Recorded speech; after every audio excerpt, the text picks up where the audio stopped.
Yahobu, Bapak Ibu Pendeta, Sinenge, Majelis dan warga Gereja Amin, ini adalah channel YouTube Sinode Gereja Amin. Karena itu, bagi yang mencintai Gereja Amin, tontonlah, subscribe, like, dan bagikan. Gereja Amin yang tangguh, mandiri, dan peduli. Tuhan Yesus memberkati.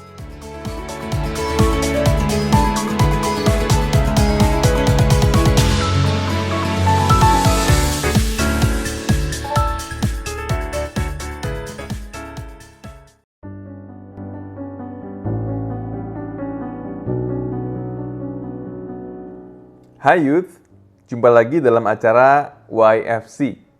Kali ini kita akan menyimak tulisan dari Ibu Eli Diah Praptanti dalam buku renungan Youth for Christ dengan judul Jangan Memfitnah, berdasarkan Mazmur 15. Bersama saya Samuel Kris Pradipta.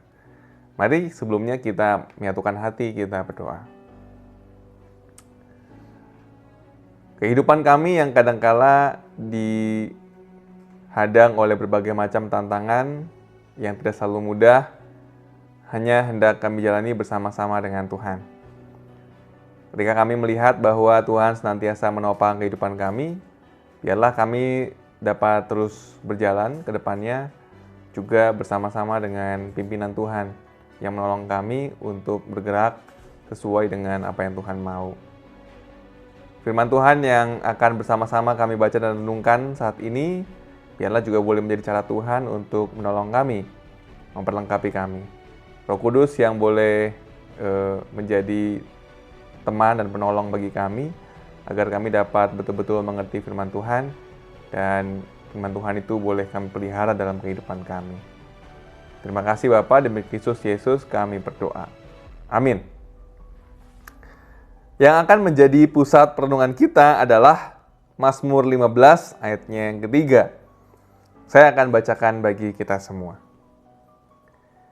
Yang tidak menyebarkan fitnah dengan lidahnya, yang tidak berbuat jahat terhadap temannya, dan yang tidak menimpakan celaka kepada tetangganya. Ada sebuah fenomena psikologis yang disebut false memory, yaitu ingatan tentang peristiwa yang sebenarnya tidak pernah terjadi. Fenomena ini terjadi karena berbagai macam faktor, yaitu sugesti, imajinasi, atau campuran informasi yang salah. Dalam beberapa kasus, false memory dapat terasa sangat nyata, sehingga seorang benar-benar yakin bahwa peristiwa tersebut pernah terjadi. Fenomena ini menunjukkan bahwa manusia cenderung dapat mengembangkan ingatan palsu berdasarkan rumor atau fitnah yang mereka dengar, sehingga mereka merasa pernah menyaksikan atau mengalami hal tersebut meskipun hal itu terbukti tidak benar. Daud menggambarkan tentang siapa yang boleh menumpang di kemah Tuhan dan tinggal di gunungnya yang kudus dari berbagai sifat yang digambarkan pada orang yang diperkenankan Tuhan. Daud menyebutkan tentang orang yang tidak menyebarkan fitnah dengan lidahnya. Kata fitnah dalam Mazmur 15 berasal dari bahasa Ibrani, yaitu ragal, yang berarti menyebarkan kebohongan atau berbicara buruk tentang orang lain.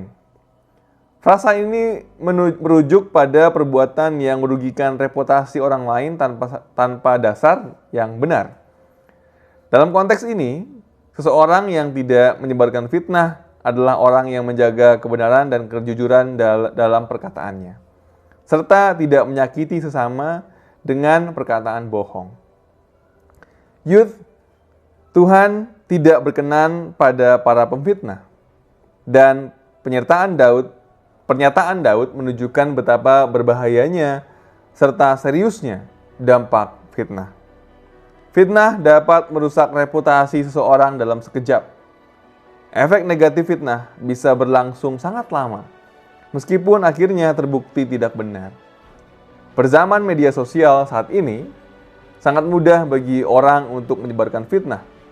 Berhati-hatilah agar kita tidak melakukan fitnah, supaya kita diperkenankan oleh Tuhan.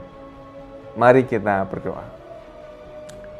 Kami mengucap syukur Tuhan untuk firman Tuhan yang boleh mengingatkan kami untuk senantiasa menjaga diri kami, agar kami tidak memberitakan suatu hal yang tidak benar, agar kehidupan kami, mulut kami, perbuatan kami, semuanya hanya dilandaskan akan kebenaran Tuhan dan demi kemuliaan Tuhan saja. Maka ajar kami untuk senantiasa bertindak dengan bijaksana, sehingga hidup kami betul-betul berkenan di hadapan Tuhan. Terima kasih ya Bapa. Demi Kristus Yesus kami berdoa. Amin. Demikian renungan kita hari ini. Jangan lupa subscribe, like, dan bagikan kepada yang lain. Tuhan memberkati kita semua.